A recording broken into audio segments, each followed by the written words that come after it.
Hey guys, welcome back to the channel. Today we have a special treat. We went to the grocery store and we came across some unusual oxtail. Is beef oxtail burnt? So pretty much what that means is they still left the skin on the oxtail. I will actually Google it. That's actually like in a lot of Caribbean countries. So a lot of things they would just burn the oxtail instead of just like taking the skin off. So this would be the cow skin. So that would be the skin on the cow. So they say it's supposed to be really good, so we're gonna go ahead and give it a try. So just the same oxtail, and these are thin slice. And we came across a lot of like African recipes on this, so we're gonna go ahead and give one a quick little try. So here we have some seasoning, we have some some Jamaican all-purpose, and some Larry seasoning, and some Himalayan pig salt. We're gonna go ahead, we're gonna put it on.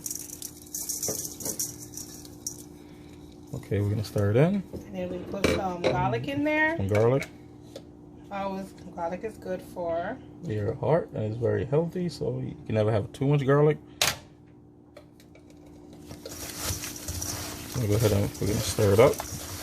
Just to make sure the seasoning goes all over it. So this is supposed to have like a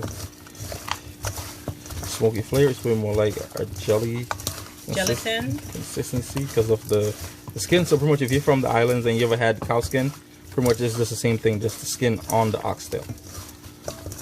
And it was pretty much, it wasn't that similar in price. A little bit more because obviously the skin is on there and the process of. And it's a little darker than if the normal oxtail would have cleaned in there. Yes. But then we're gonna go ahead, we're gonna add a little bit of browning, but don't worry, the ingredients are gonna be in the link. Add some browning, some grayish browning, but it doesn't really, whatever browning you have available to you, it's fine.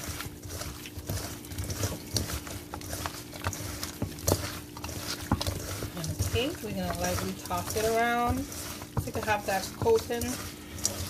There you go. Alright. So then after